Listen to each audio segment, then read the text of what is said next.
Vamos a empezar explicando, uno, la pertinencia del tema y dos, el marco legal. ¿Cuál es la pertinencia para ustedes como particulares del tema de la contratación estatal? Este es el siguiente. En Colombia, desde el 2000 al 2017, el promedio de gasto del Estado en compras estatales es del 16% del Producto Interno Bruto. Eso es muchísima plata, es un gran capital de negocio por explorar. Uno. Entonces, esta es la pertinencia, digamos, y es por qué vale la pena para los particulares aspirar a contratar con el Estado. Dos. En teoría, digamos, ¿qué es la contratación estatal? ¿Qué son las compras públicas? Entonces, digamos que el Estado colombiano, hace reales, materializa todas sus necesidades a partir de la descentralización en particulares. La mayoría de las tareas que el Estado debe realizar las descentraliza en particulares. Y ahí es donde aparece la contratación estatal. En teoría, la contratación estatal es muy parecida o opera de la misma forma que la contratación civil o particular. Opera de la misma forma. Quiere decir que la contratación estatal tiene como punto de partida un negocio jurídico, o sea, un acuerdo entre el Estado y un particular. Es lo mismo. ¿Cuál es la diferencia entre las compras del Estado y las compras que realiza un particular? Una y la más importante es que las compras estatales deben respetar un procedimiento de selección objetivo. Y la pregunta del millón es, ¿y qué es objetivo? Objetivo es lo que se le dice peso. Objetivo es lo que se le dice peso. Quiere decir que como regla general el Estado únicamente puede contratar con proveedores que sean elegidos a través de puntajes, que sean objetivos. Eso está claro, ¿verdad? Entonces, es lo primero. Es importante tener presente que eso es una regla general. Segundo, si el Estado debe contratar a través de procedimientos objetivos, ¿en qué normas, o sea, cuáles son las fuentes de esos procedimientos objetivos? O sea, esos procedimientos que permiten una selección objetiva. Entonces, en principio, es la ley 80, la ley 1150, que estas, la ley 1474 y el decreto ley 019. Este es el Estatuto Anticorrupción, el 1474, y el 019 es la ley antitrámites. Y estos de acá arriba conforman lo que se conoce como el Estatuto General de Contratación. O sea, si yo necesito saber dónde reposan los procedimientos de selección objetiva y como el Estado selecciona de manera objetiva a los proveedores, la primera referencia que yo debo hacer es a la ley 80. Ustedes han escuchado ley 80, ley 80 modificada por la 1150, modificada por la 1474, que es el anticorrupción, y la 019, que es el antitrámites. En primera medida. Todos sabemos, digamos, que para efectos ilustrativos las leyes funcionan como una pirámide. Entonces viene la ley y después viene el decreto que puntualiza aspectos que la ley no toca. Y entonces ahí es donde aparece el decreto 1082 del 2015. Entonces, primero aparece la ley, posteriormente aparece el decreto, que es el decreto 1082 del 2015. Hasta ahí la cuestión es organizada y es, digamos que en cierta medida, lógica. Desde las sentencias del Consejo de Estado para abajo tenemos un problema. ¿Por qué? Porque se han comenzado a incorporar dentro del sistema de contratación estatal una serie de reglas, yo no podría decir normas, sino reglas, por vías distintas a las legales. O sea, no estoy diciendo que sean ilegales, pero no son por vía de ley, ni son por vía de decreto. Y son una serie de reglas que, aunque no hayan sido incorporadas por el Congreso, están vigentes. Y nosotros vamos a ver algunas, las más importantes. Entonces, voy a ponerles un ejemplo. Por vía de sentencia del Consejo de Estado, las alcaldías, gobernaciones y el gobierno nacional pueden celebrar acuerdos marco. Ya voy a explicar qué es un acuerdo marco. Pero pueden celebrar acuerdos, contratos sombrilla con contratistas o con una bolsa de contratistas y posteriormente tienen que tienen que dar esa bolsa directamente hasta satisfacer sus necesidades. Y eso no lo dice la ley 80, eso no lo dice la ley 50, eso no lo dice el decreto 82, sino fue una interpretación que el Consejo de Estado dio. Entonces, digamos que para entender cuáles son las normas, ese suelo de la contratación estatal, pues aparecen, digamos que, reglas distintas a las leyes y entran por vía del Consejo de Estado, que es lo que se conoce como la jurisprudencia. Tercero, ¿quién ha escuchado hablar de Colombia con coeficiente? ¿Ustedes? ¿Quién ha escuchado hablar de Colombia con coeficiente? Bueno. Colombia con coeficiente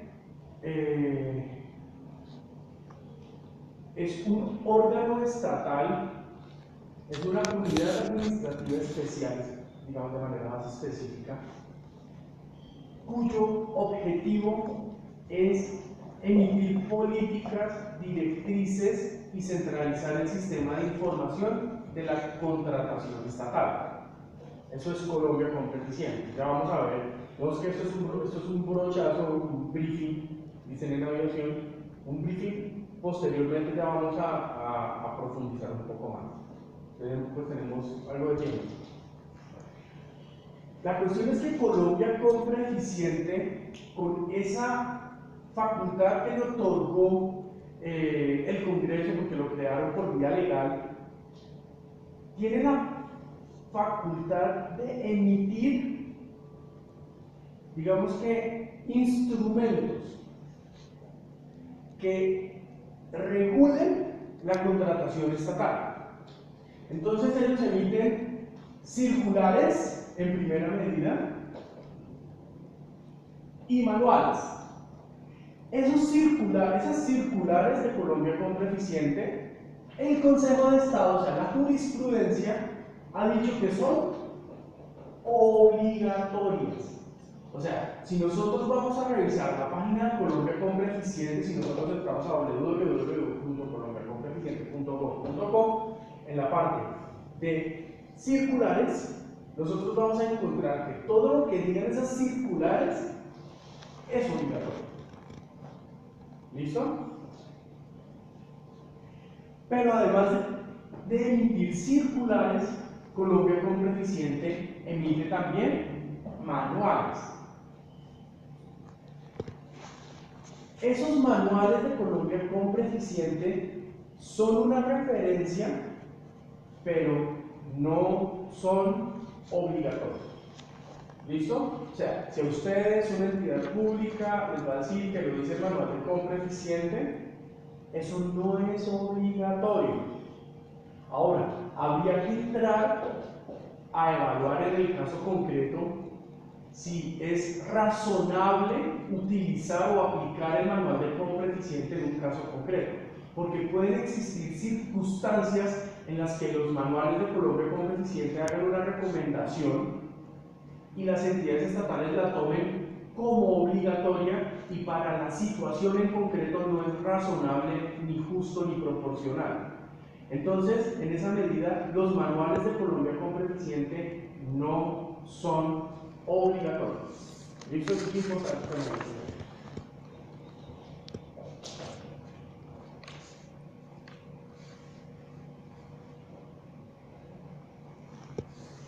Posteriormente aparecen los manuales de contratación. ¿Qué son los manuales de contratación?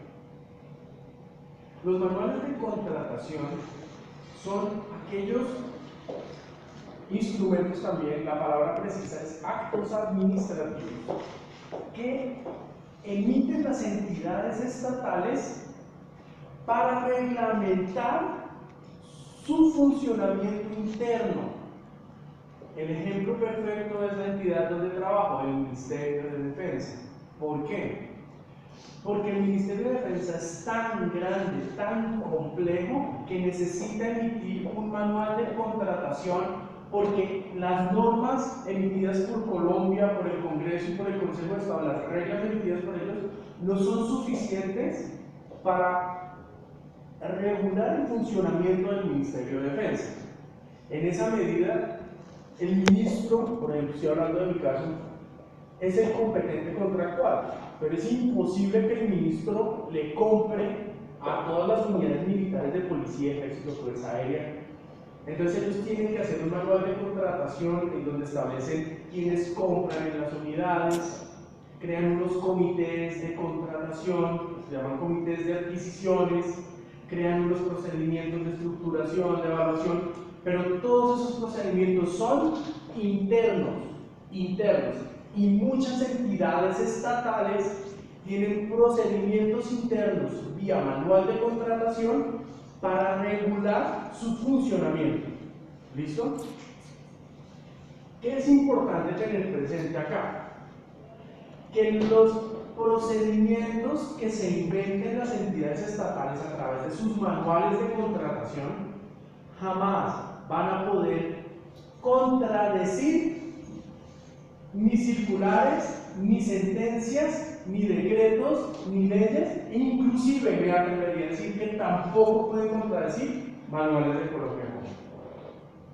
¿Sí me estoy haciendo entender? O sea, las entidades estatales tienen sus manuales de contratación. Si ustedes están muy acostumbrados o ya tienen, digamos que, un grupo de entidades estatales definidas, que son las que siempre compran o siempre les compran, busquen en internet los manuales de contratación. El del Ministerio de Defensa está publicado en internet, se busca manual de contratación del Ministerio de Defensa y ahí lo encuentran. ¿Sí? Entonces la mayoría de entidades estatales en sus páginas web tienen los manuales de contratación y es posible que usted, si usted siempre, digamos que se enfoca en una entidad estatal, es bueno que acceda a ese manual de contratación para conocer, digamos, la forma o la estructura de compras de esa entidad. ¿Para qué? Uno, y pues para que usted haga respetar el procedimiento interno. O sea, si a usted, por ejemplo, en el Ministerio de Defensa le van a adjudicar y le adjudican por encima o le adjudican a alguien diferente al competente contractual, hay un problema. Se puede cerrar nulo ese proceso de contratación. Si a usted no le adjudican por comité de adquisiciones o el comité de adquisiciones no está compuesto por la gente que debe estar compuesto, hay un problema.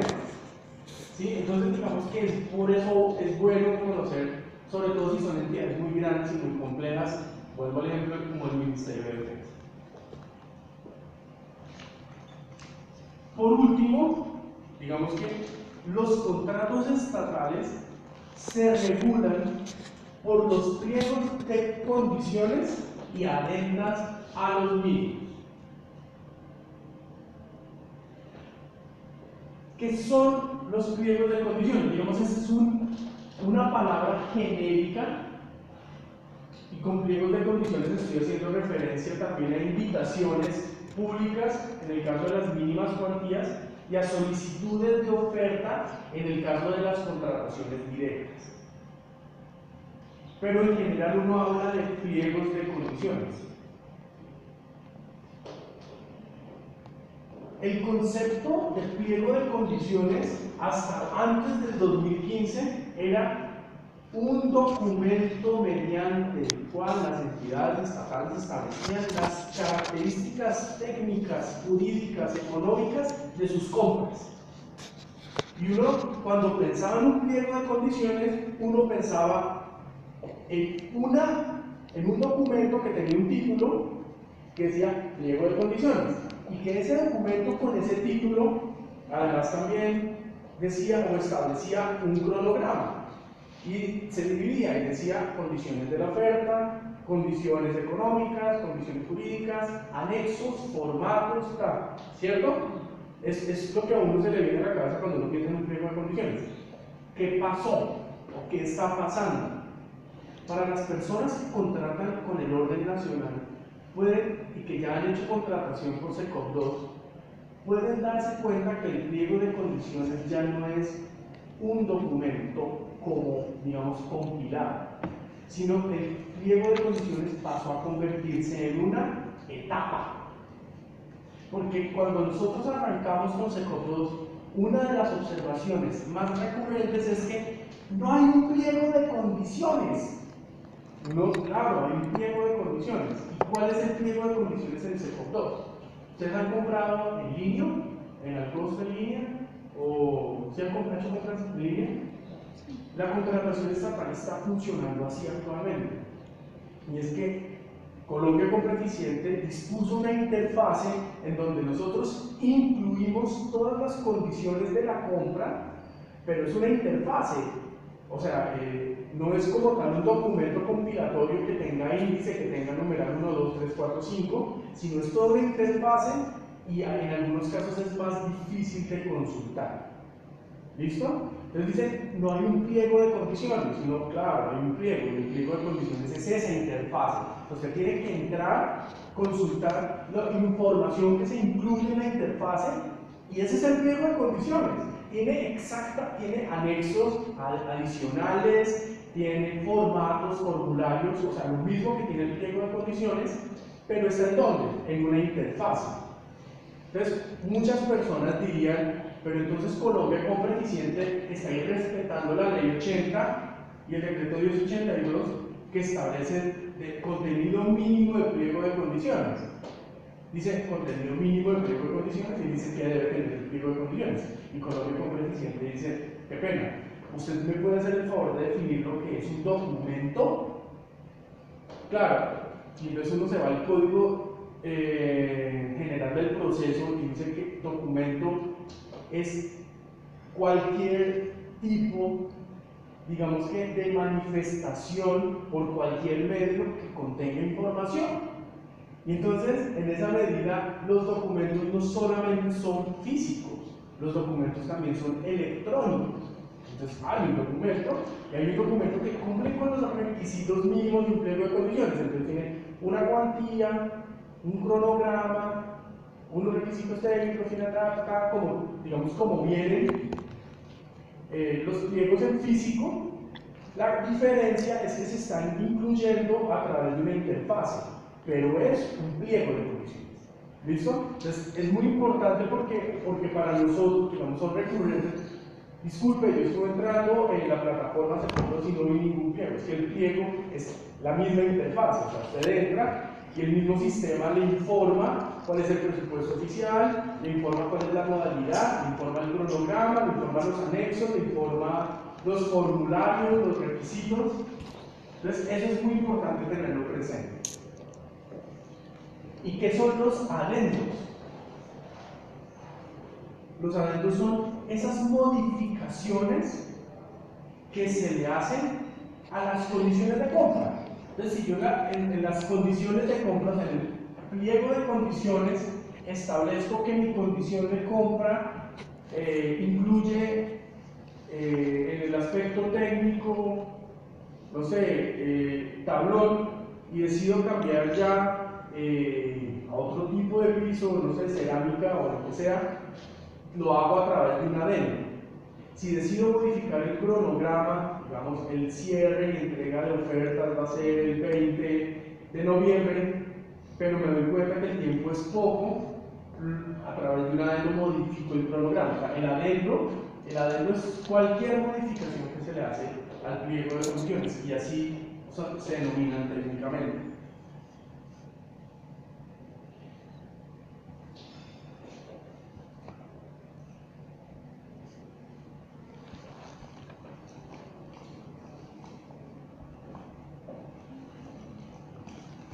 Vamos a hablar del registro único de proponentes como uno de los primeros, digamos que, requisitos para poder contratar con el Estado colombiano.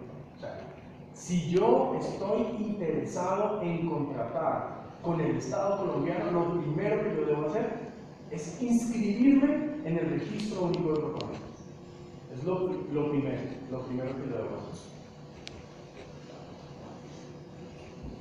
Antes de que entremos a hablar del registro único de proponentes, es muy importante que, digamos, que hagamos una conceptualización de cómo funcionan cómo funcionan la contratación en Colombia en cuanto a los requisitos que hacen las entidades estatales.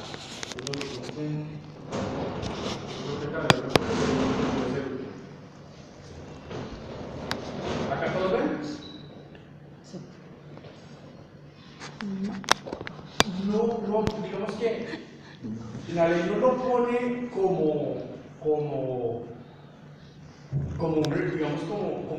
tan sistematizado, pero así funcionan las compras. Digamos que las compras estatales en Colombia cuentan con dos tipos de requisitos. Unos requisitos que son habilitantes, ¿cierto? ¿Y los han escuchado? Y unos requisitos que son ponderables o que otorgan puntaje.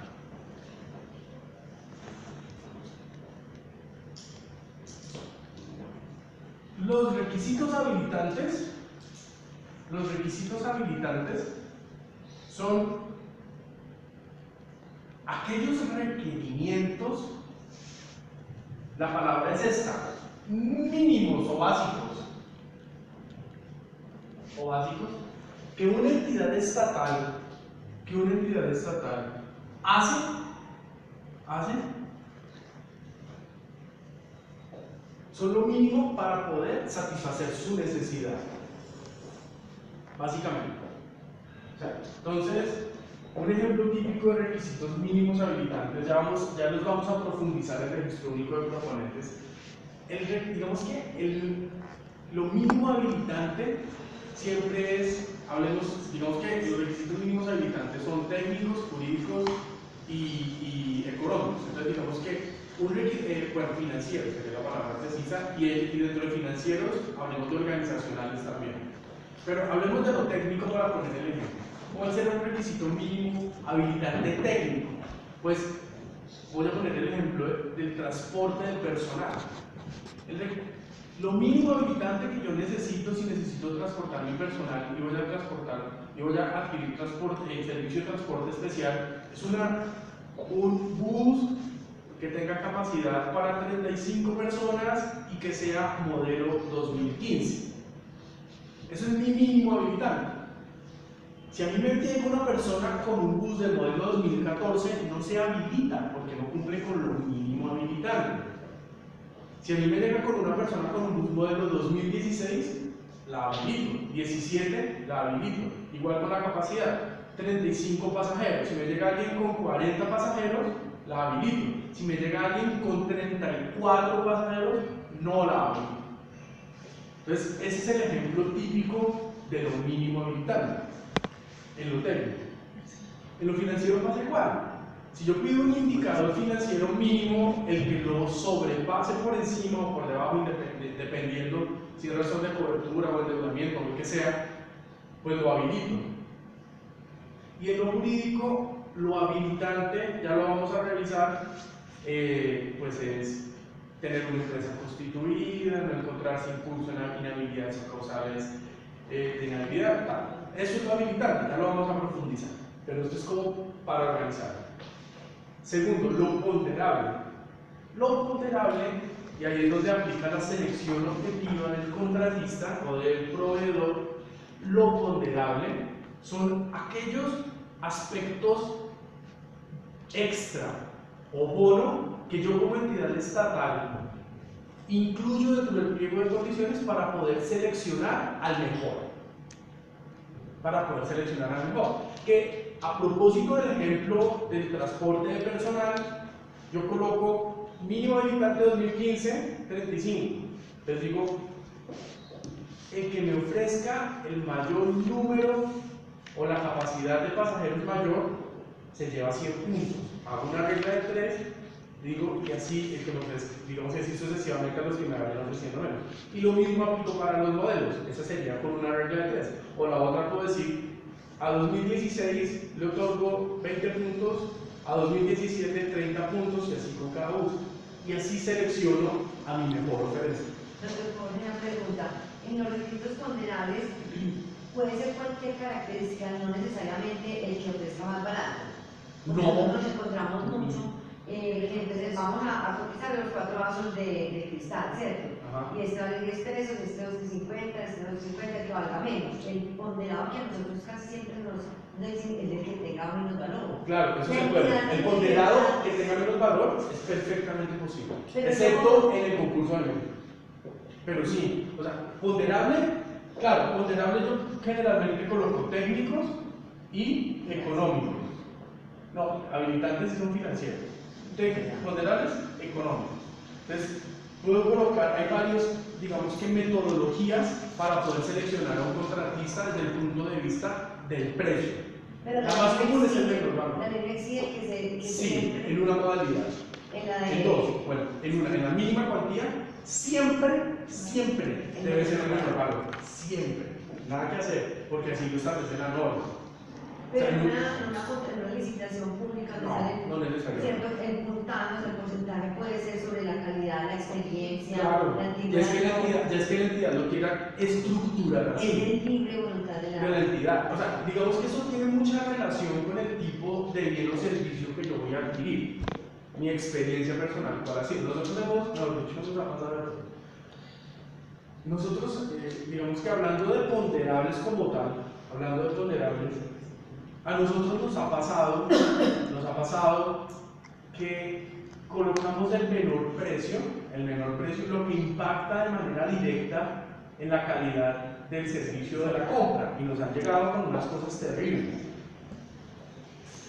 Uno de los, digamos que de nuestras contrataciones más importantes son como nosotros somos una base de mantenimiento aeronáutico, nosotros tenemos muchos bancos y equipos de trabajo sobre las aeronaves, que son muy costosos, y así mismo son los mantenimientos, es una licitación relativamente importante.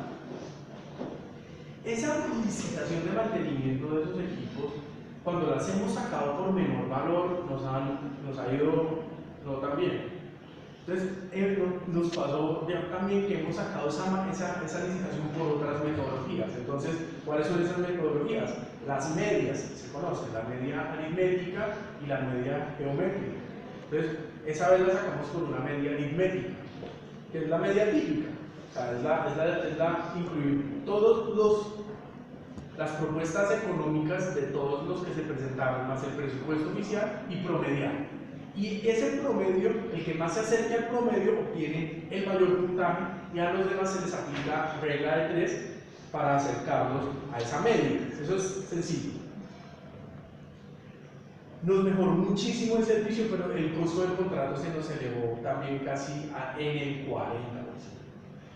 Muchísimo. Entonces, depende. En ese caso nosotros decidimos, y muchas veces en esos mantenimientos de equipos nosotros a veces preferimos que nos cueste más, porque se nos dañan los equipos. Pero en otros casos, como por ejemplo insumos o suministros, pues menor precio y ya. Señora. Yo tengo una pregunta sobre eso, porque sé que dice que no se admitirán las propuestas artificialmente bajas. ¿Hay algo que lo regule que realmente sea artificialmente bajo? Porque uno presenta la observación No, es que sí cumple con el criterio financiero, económico y técnico, me demuestra que sí me puede cumplir y ya. Entonces queda uno con el sinsabor de realmente para ellos que es un artificialmente bajo, pues sí está arreglado. No, claro, está arreglado.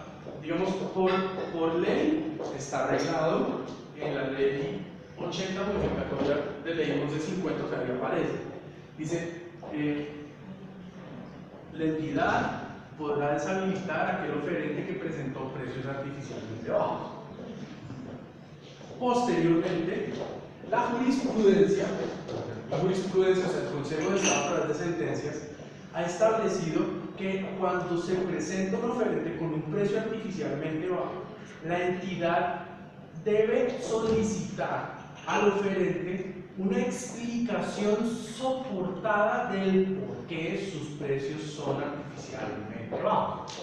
Nos ha pasado y muchas veces lo justifican bien. Por ejemplo, en Tito Publicaciones nos han dicho, y es válido, nosotros no sacamos muchas, pero cuando sacamos, entonces nos dicen, mire, yo tengo un contrato que digamos que me obliga a tener la máquina prendida todo el día, y si yo la apago en la noche me cuesta más volver a prenderla.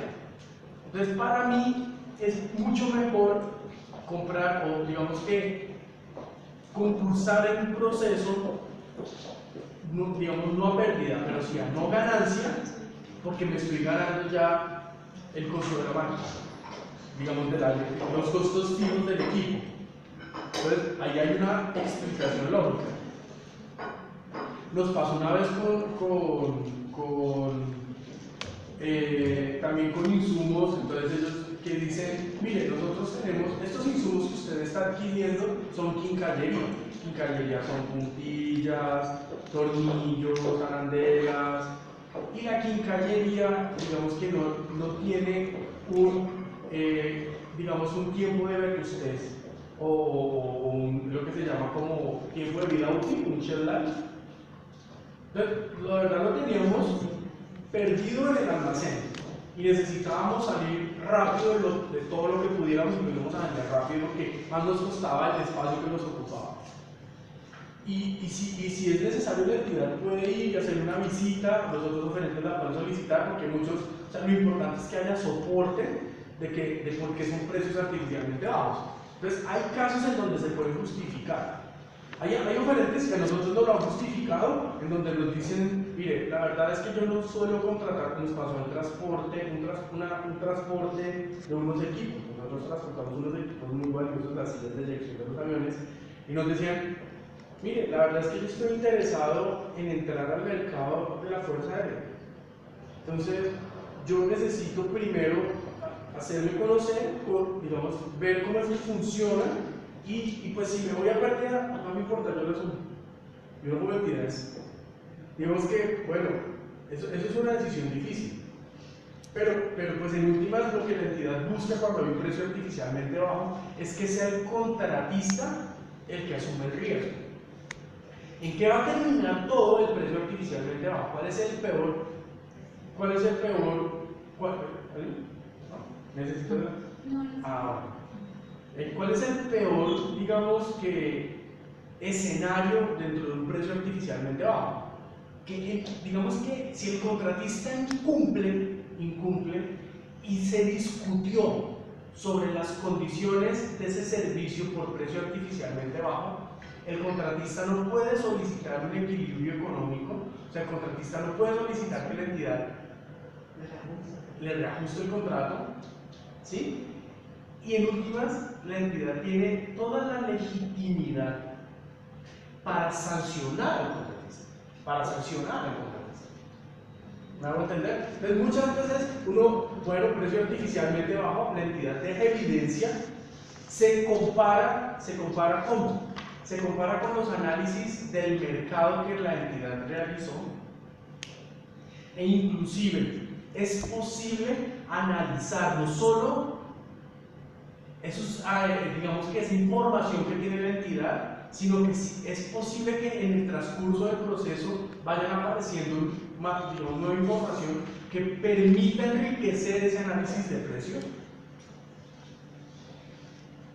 Y desde esa, digamos que desde esa información es que uno mide si un precio es artificialmente bajo o no, porque tiene que haber un criterio de comparación.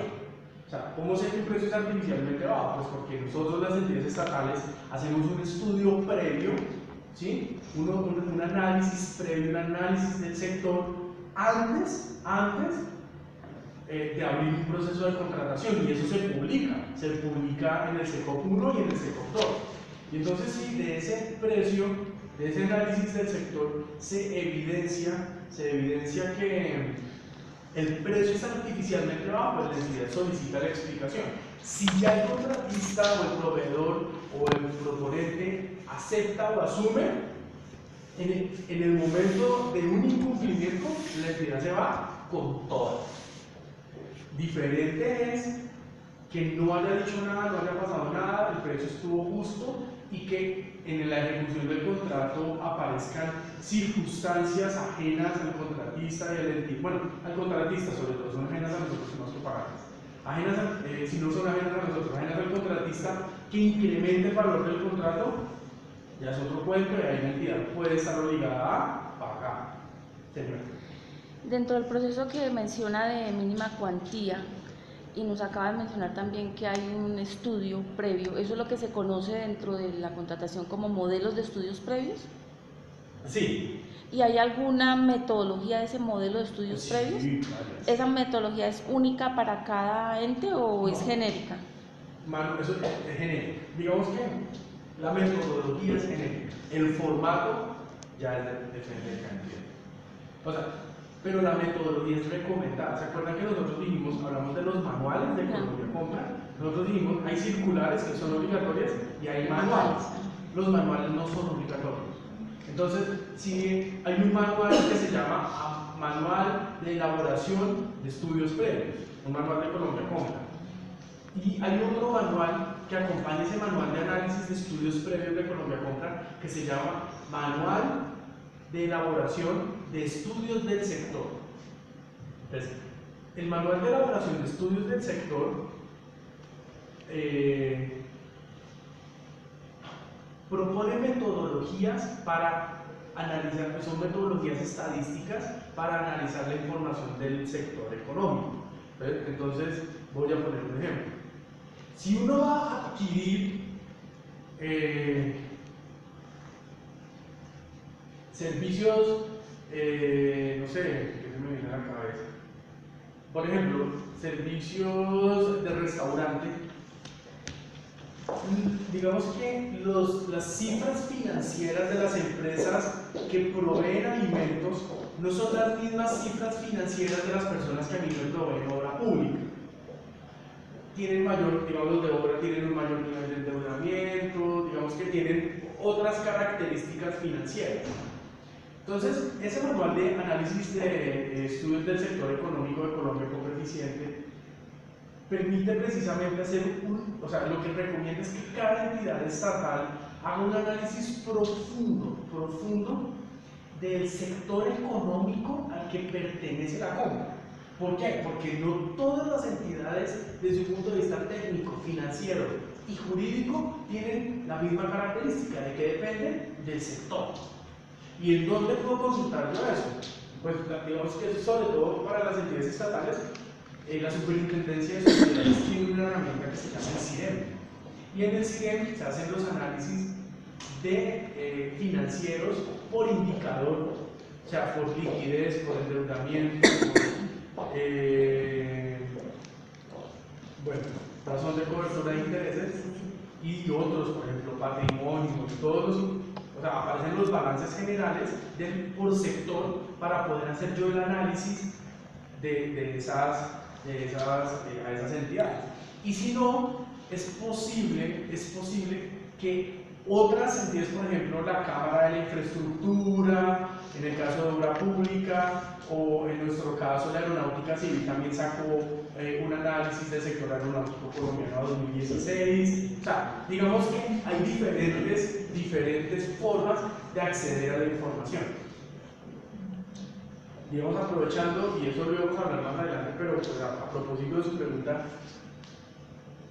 es la forma de hacer una observación. O sea, usted pregunta si hay una metodología, y la hay, es esa metodología recomendada por Colombia Compra, que es el estudio del análisis del sector económico, y el otro que es la elaboración de estudios previos. Si ustedes revisan ese manual, ¿qué les va a decir?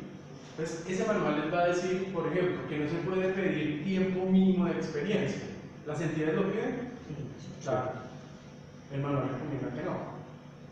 Porque para ellos es, digamos que enriquece para, según Colombia como eficiente, que haya más tiempo y más experiencia y más antigüedad. Depende. Nosotros como entidad pedimos tiempo mínimo de experiencia para comprar de tecnología o para, digamos, nuevos procedimientos. Ahí sí pedimos, por ejemplo, si nos van a hacer mantenimiento a los equipos de aviación, hay equipos que son nuevos y pues hay gente que puede estar desactualizada. Pero, ¿cuál es en última la conclusión? Que cada requisito habilitante que la entidad estatal haga, se invente, sea técnico o inclusive los indicadores, debe tener un soporte real, fáctico, y debe estar en el estudio previo.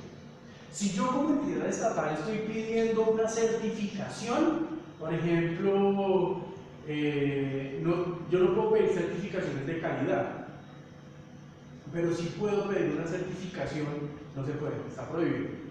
La 1150, sí. ¿Sí? Sobre todo, eso es un tema de debate, pero está prohibido. La ley lo prohíbe. Está prohibido. O sea, es como algo adicional, pero no como algo habilitante. No se puede pedir. O sea, yo no puedo pedir las ISO. Pero yo he perdido licitaciones por no tener una ISO. ¿Cuál ISO? La 9001. Ah, claro, eso es de demanda. Eso es de demanda. Porque la ley lo prohíbe y sobre todo la ISO 9001. Porque si yo ya estoy hablando de la ISO 14000 o la 18000, o si ya estoy hablando de la ISO de seguridad, o la norma base de seguridad, eso puede entrar a debate. O sea, porque si a mí, y eso es una discusión que se da muchísimo, porque si a mí ya me cogen y me dicen, la 1150 me dice que está prohibido que la entidad exija, dice así, certificaciones de calidad. Entonces, yo me meto ya por el aspecto técnico. ¿Qué es calidad y cuál es la única norma de calidad? En mi opinión, ISO 9000. Las otras ya no son de calidad, porque es que ¿qué es lo que quiere ISO 9001? Estandarizar el proceso, calidad. Pero ya las otras ISO, que es ISO 14000 e ISO 18000, ya lo que buscan no es calidad, sino seguridad y ambiente. Entonces, ya no es un tema de calidad como tal, sino es un tema de ambiente y un tema de seguridad industrial. Y si yo me voy con otra norma también, que es la norma BAS, que también tiene su equivalente a ISO, es que no me acuerdo, creo que es 26000. Lo que yo voy a encontrar es seguridad física. Lo digo porque pues nosotros en FAC, pues para nosotros es fundamental la seguridad física. Entonces, en mi opinión, pero esto está sujeto a debate, en mi opinión, la única norma que yo no podría pedir es el ISO 9001 y el equivalente a ISO 9000 de otras normas internacionales que existan. Pero sí puede pedir la normatividad técnica de ICONTEC. Claro. Eso sí lo puedo pedir. Claro, yo sí puedo pedir norma técnica. Yo sí puedo pedir RTC, yo sí puedo pedir RETIE, eso sí lo puedo pedir.